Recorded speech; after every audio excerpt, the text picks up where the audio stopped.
ಮಡಿಕೇರಿಯ ಸರ್ಕಾರಿ ಮತ್ತು ಖಾಸಗಿ ಬಸ್ ನಿಲ್ದಾಣಗಳಲ್ಲಿ ಶೌಚಾಲಯಗಳ ಸ್ಥಿತಿಗತಿಗಳನ್ನು ವಿಧಾನ ಪರಿಷತ್ ಸದಸ್ಯ ಸುನಿಲ್ ಸುಬ್ರಹ್ಮಣಿ ಪರಿಶೀಲಿಸಿದರು.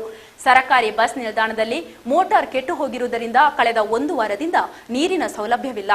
ಕೂಡಲೇ ನೀರಿನ ವ್ಯವಸ್ಥೆ ಸರಿಪಡಿಸಿಕೊಂಡು ಪ್ರಯಾಣಿಕರಿಗೆ ಅನುಕೂಲ ಕಲ್ಪಿಸುವಂತೆ ಸುನಿಲ್ ಸುಬ್ರಹ್ಮಣಿ ಗುತ್ತಿಗೆದಾರರಿಗೆ ಸೂಚಿಸಿದರು. ಬಸ್ ನಿಲ್ದಾಣ ಆವರಣದಲ್ಲಿ ಸ್ವಚ್ಛತೆ ಕಾಪಾಡಿಕೊಳ್ಳುವಂತೆ ಮತ್ತು ಕುಸಿದಿರುವ ತಡೆಗೋಡೆ ದುರಸ್ತಿ ಪಡಿಸಿಕೊಳ್ಳುವಂತೆ ಅವರು ಡಿಪೋ ವ್ಯವಸ್ಥಾಪಕಿ ಗೀತಾ ಅವರಿಗೆ ನಿರ್ದೇಶನ ನೀಡಿದರು. ಮಡಿಕೇರಿ ಸರ್ಕಾರಿ ಮತ್ತು ಖಾಸಗಿ ಬಸ್ ನಿಲ್ದಾಣದಲ್ಲಿನ ಶೌಚಾಲಯ ವ್ಯವಸ್ಥೆಯನ್ನು ವಿಧಾನ ಪರಿಷತ್ ಸದಸ್ಯ ಸುನಿಲ್ ಸುಬ್ರಹ್ಮಣಿ ಪರಿಶೀಲಿಸಿದರು. ಸರ್ಕಾರಿ ಬಸ್ ನಿಲ್ದಾಣದಲ್ಲಿ ಕಳೆದ 1 ವಾರದಿಂದ ನೀರಿನ ಸೌಲಭ್ಯವಿಲ್ಲದೆ ಪ್ರಯಾಣಿಕರು ಪರದಾಡುವಂತಾಗಿದೆ. ಈ ಹಿನ್ನೆಲೆಯಲ್ಲಿ ಮಂಗಳವಾರ ಬಸ್ ನಿಲ್ದಾಣಕ್ಕೆ ಭೇಟಿ ನೀಡಿದ ಸುನಿಲ್ ಸುಬ್ರಹ್ಮಣಿ ಡಿಪೋ ವ್ಯವಸ್ಥಾಪಕಿ ಗೀತಾ, ಸಂಚಾರ ನಿಯಂತ್ರಕ ನಾರಾಯಣ ಹಾಗೂ ಗುತ್ತಿಗೆದಾರರಿಗೆ ಅಗತ್ಯ ಸಲಹೆ ಸೂಚನೆಗಳನ್ನು ನೀಡಿದರು. ಶೌಚಾಲಯ ಮತ್ತು ಸ್ವಚ್ಛತೆಯ ಗುತ್ತಿಗೆದಾರರೊಂದಿಗೆ ದೂರವಾಣಿ ಮೂಲಕ ಮಾತನಾಡಿದ ಸುನಿಲ್, ಕೂಡಲೇ ಶೌಚಾಲಯಕ್ಕೆ ನೀರಿನ ವ್ಯವಸ್ಥೆ ಮಾಡಿಕೊಳ್ಳುವಂತೆ ಮತ್ತು ಬಸ್ ನಿಲ್ದಾಣದ ಆವರಣವನ್ನು ಸ್ವಚ್ಛವಾಗಿಟ್ಟುಕೊಳ್ಳುವಂತೆ ನಿರ್ದೇಶನ ನೀಡಿದರು. ತಪ್ಪಿದರೆ ಯಾವುದೇ ಕಾರಣಕ್ಕೂ ಹಣ ಬಿಡುಗಡೆಗೆ ಅವಕಾಶ ಕಲ್ಪಿಸುವುದಿಲ್ಲ ಎಂದು ಎಚ್ಚರಿಕೆ ನೀಡಿದರು. ಇದೇ ವೇಳೆ ನಗರದಿಂದ ಕಲುಷಿತ ನೀರು ಹರಿದು ಬರುವ ಚರಂಡಿ ಹೊಡೆದು ಬಸ್ ನಿಲ್ದಾಣದೊಳಗೆ ಕೊಳಚೆ ನೀರು ಸಂಗ್ರಹವಾಗಿರುವುದನ್ನು ಶಾಸಕರು ವೀಕ್ಷಿಸಿದರು. ಈ ಬಗ್ಗೆ ನಗರಸಭೆಯೊಂದಿಗೆ ಚರ್ಚಿಸಿ ತಡೆಗೋಡೆ ಕಾಮಗಾರಿ ಮತ್ತು ಚರಂಡಿ ದುರಸ್ತಿಗೆ ಕ್ರಮ ಕೈಗೊಳ್ಳಲು ಅವರು ಅಧಿಕಾರಿಗಳಿಗೆ ಸೂಚಿಸಿದರು. ಬಳಿಕ ಖಾಸಗಿ ಬಸ್ ನಿಲ್ದಾಣದ ಶೌಚಾಲಯಕ್ಕೆ ಭೇಟಿ ನೀಡಿದರು. ಈ ವೇಳೆ ಶೌಚಾಲಯವು ಸ್ವಚ್ಛವಾಗಿತ್ತು. ಆದರೆ ಶೌಚಾಲಯದ ಸಿಬ್ಬಂದಿಯು ತಲಾ 20 ರೂಪಾಯಿಯಂತೆ ಬಸ್ ತೊಳೆಯಲೆಂದು ನಗರಸಭೆಯ ನೀರನ್ನು ಪೂರೈಸುತ್ತಿದ್ದಾರೆ ಎಂಬ ದೂರು ಕೇಳಿಬಂದಿತು. ಈ ಬಗ್ಗೆ ಕಡಿವಾಣ ಹಾಕುವುದಾಗಿ ಪೌರಾಯುಕ್ತೆ ಪುಷ್ಪಾವತಿ ಹೇಳಿದ್ರು. ಈ ಬಗ್ಗೆ ಅಧಿಕಾರಿಗಳ ಗಮನಕ್ಕೆ ತರಲಾಗಿದೆ ಎಂದರು. ಆಗಿಂದಾಗಲೇ ಭೇಟಿ ನೀಡಿ ಸಮಸ್ಯೆ ಪರಿಶೀಲಿಸಲಾಗುವುದು ಎಂದು ತಿಳಿಸಿದರು. ಪ್ರಶ್ನೆಯೊಂದಕ್ಕೆ ಉತ್ತರಿಸಿದ ಅವರು, ಖಾಸಗಿ ಬಸ್ ನಿಲ್ದಾಣ ಸ್ಥಳಾಂತರ ಕಾಮಗಾರಿ ಬಗ್ಗೆ ಜಿಲ್ಲಾಧಿಕಾರಿಗಳೊಂದಿಗೆ ಚರ್ಚಿಸಿ ಕ್ರಮ ಕೈಗೊಳ್ಳುವುದಾಗಿ ತಿಳಿಸಿದರು. ಹೋಟೆಲ್ಗಳ ಪರಿಶೀಲನಾ ಕಾರ್ಯ ಸ್ಥಗಿತಗೊಂಡಿರುವ ಬಗ್ಗೆ ಪ್ರತಿಕ್ರಿಯೆ ನೀಡಿದ ಅವರು, ಈ ಬಗ್ಗೆ ಆರಂಭಿಕವಾಗಿ ನೋಟಿಸ್ ಜಾರಿ ಮಾಡಿ ಬಳಿಕ ಕ್ರಮ ಕೈಗೊಳ್ಳುವಂತೆ ಪೌರಾಯುಕ್ತೆಗೆ ನಿರ್ದೇಶನ ನೀಡಿದರು. ಈ ವೇಳೆ ನಗರಸಭಾ ಮಾಜಿ ಅಧ್ಯಕ್ಷ ಪಿಡಿ ಪೊನ್ನಪ್ಪ, ಸದಸ್ಯರುಗಳಾದ ಉನ್ನಿಕೃಷ್ಣ, ಟಿಎಸ್ ಪ್ರಕಾಶ್ ಮತ್ತಿತರರು ಹಾಜರಿದ್ದರು. ಚಿತ್ತಾರ ನ್ಯೂಸ್, ಮಡಿಕೇರಿ. ಪಿರಿಯಾಪಟ್ಟಣ ತಾಲೂಕಿನ ಮಲಗನಕೆರೆ ಗಿರಿಜನ ಹಾಡಿಯಲ್ಲಿ ಮೂಲ ಸೌಕರ್ಯಗಳಿಲ್ಲದೆ ನಿವಾಸಿಗಳು ಕಂಗೆಡುವಂತಾಗಿದೆ. ಬಹಳಷ್ಟು ಮಂದಿಗೆ ಜಮೀನು ಮತ್ತು ಮನೆಗಳಿಲ್ಲ. ಅರಣ್ಯ ಹಕ್ಕು ಕಾಯ್ದೆ ಜಾರಿಗೆ ಬಂದರೂ ಕೆಲವಾರು ಗೊಂದಲಗಳಿಂದಾಗಿ ಆದೇಶ ಸರಿಯಾಗಿ ಪಾಲನೆಯಾಗಿಲ್ಲ. ಸಮರ್ಪಕ ಮನೆಗಳು ಇಲ್ಲದ ಮಂದಿ ಬಿದಿರಿನ ತಡಿಕೆಯಲ್ಲೇ ವಾಸಿಸುತ್ತಿದ್ದು ಮಳೆಗಾಲದಲ್ಲಿ ಮನೆಗಳೆಲ್ಲ ಜಲಾವೃತವಾಗುತ್ತವೆ. ಅರಣ್ಯ ಹಕ್ಕು ಕಾಯ್ದೆಯಡಿ ಈ ಮಂದಿಗೆ ಜಾಗ ಸಿಗುವ ನಿರೀಕ್ಷೆಗಳೇ ದೂರವಾಗುತ್ತಿದೆ. ಅರಣ್ಯ ಹಕ್ಕು ಕಾಯ್ದೆಯಡಿಯಲ್ಲಿ ಅಮಾಯಕರಿಗೆ ಜಮೀನು ಲಭಿಸುವ ಕಾಲ ಸಮೀಪಿಸುತ್ತಿದ್ದರೂ ಪಿರಿಯಾಪಟ್ಟಣ ತಾಲೂಕಿನ ಮಲಗನಕೆರೆ ಗಿರಿಜನ ಹಾಡಿಯಲ್ಲಿ ಮೂಲ ಸೌಕರ್ಯಗಳಿಗೆ ಬರ ಎಂಬಂತಾಗಿದೆ. ಹಾಡಿಯಲ್ಲಿ ಸುಮಾರು 35 ಕುಟುಂಬಗಳು ಜೀವನ ನಡೆಸುತ್ತಿವೆ. ಬಹಳಷ್ಟು ಮಂದಿಗೆ ಜಮೀನು ಮತ್ತು ಮನೆಗಳಿಲ್ಲ.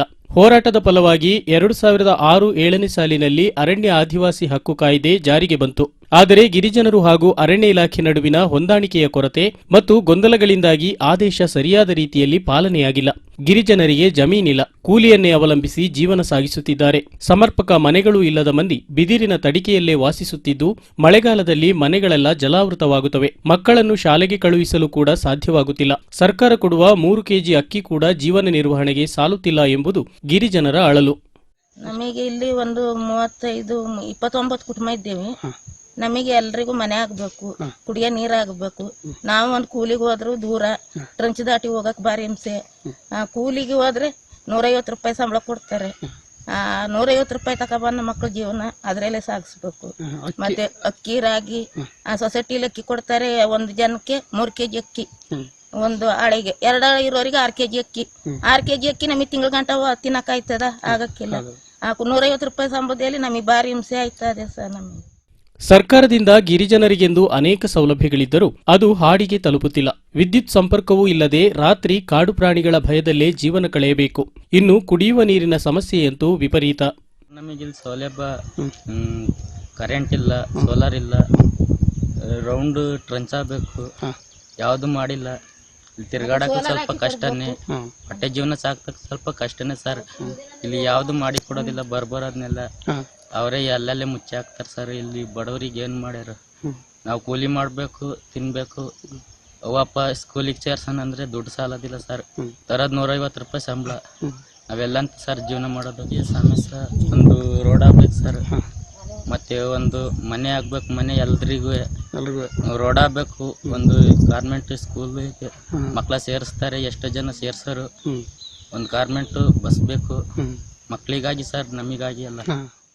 ಅರಣ್ಯ ಹಕ್ಕು ಕಾಯ್ದೆಯಡಿ ಈ ಮಂದಿಗೆ ಜಾಗ ಸಿಗುವ ನಿರೀಕ್ಷೆಗಳೇ ದೂರವಾಗುತ್ತಿವೆ. ಜಿಲ್ಲಾ ಮತ್ತು ಉಪವಿಭಾಗದಲ್ಲಿ ರಚಿಸಲಾಗಿರುವ ಸಮಿತಿಯ ಆದೇಶದ ಪ್ರಕಾರವೇ ನಿವಾಸಿಗಳು ಎಲ್ಲಾ ದಾಖಲೆಗಳನ್ನು ಒದಗಿಸಿದ್ದಾರೆ. ಆದರೆ ಉಪಗ್ರಹ ಆಧಾರಿತ ಜಿಪಿಎಸ್ ಅಳತೆ ಮಾಡಿ ಹೋದ ಅಧಿಕಾರಿಗಳು ಇತ್ತ ಸುಳಿದಿಲ್ಲ ಎಂಬುದು ಅವರ ಅಳಲು. ಜಿಲ್ಲಾಧಿಕಾರಿಗಳು ಗಮನಹರಿಸಿ ಆದಷ್ಟು ಬೇಗ ದಾಖಲಾತಿಗಳನ್ನು ಕೊಡಿಸಬೇಕೆಂದು ಗಿರಿಜನರು ಮನವಿ ಮಾಡಿಕೊಂಡಿದ್ದಾರೆ. ಚಿತ್ತಾರ ನ್ಯೂಸ್, ಪಿರಿಯಾಪಟ್ಟಣ. ಇದೀಗ ಹಾರಂಗಿ ಜಲಾಶಯದ ನೀರಿನ ಮಟ್ಟ ನೋಡಿ ಬರೋಣ.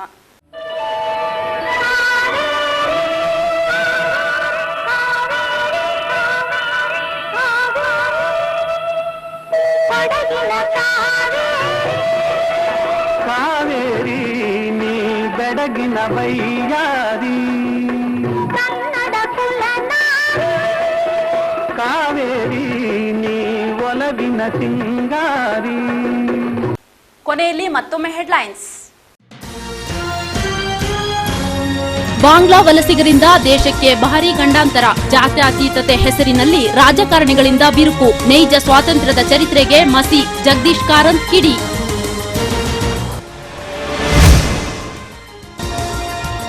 ಮಂಜಿನ ನಗರಿಯಲ್ಲಿ ಹೊತ್ತಿಕೊಂಡ ಪಂಜಿನ ಮೆರವಣಿಗೆ, ಕಾರ್ಯಕರ್ತರಿಂದ ಅಖಂಡ ಭರತಖಂಡ ಕಟ್ಟುವ ಸಂಕಲ್ಪ, ಪೊಲೀಸರ ಭಾರೀ ಬಂದೋಬಸ್ತ್, ಶಾಂತಿಯ ಸಮಾವೇಶ.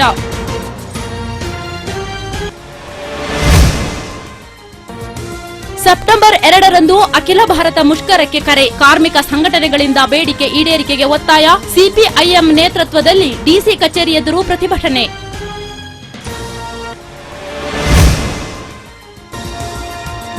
ಸರ್ಕಾರಿ ಬಸ್ ನಿಲ್ದಾಣದಲ್ಲಿ ಸ್ವಚ್ಛತೆ ಕಾಪಾಡಲು ನಿರ್ದೇಶನ, ಖಾಸಗಿ ಬಸ್ ನಿಲ್ದಾಣ ಸ್ಥಳಾಂತರದ ಬಗ್ಗೆ ಶೀಘ್ರ ನಿರ್ಧಾರ, ಶೌಚಾಲಯ ಸಮಸ್ಯೆಗಳ ಬಗ್ಗೆ ಸುನಿಲ್ ಸುಬ್ರಮಣಿ ಪರಿಶೀಲನೆ. ಇವಿಷ್ಟು ಇಂದಿನ ಸುದ್ದಿಗಳು. ನೇರ, ನಿರ್ಭೀತ, ನಿರಂತರ ಸುದ್ದಿ ಚಿತ್ತಾರ ನ್ಯೂಸ್. ಇದು ವಿಶ್ವಾಸದ ಕೈಗನ್ನಡಿ. ನಮಸ್ಕಾರ.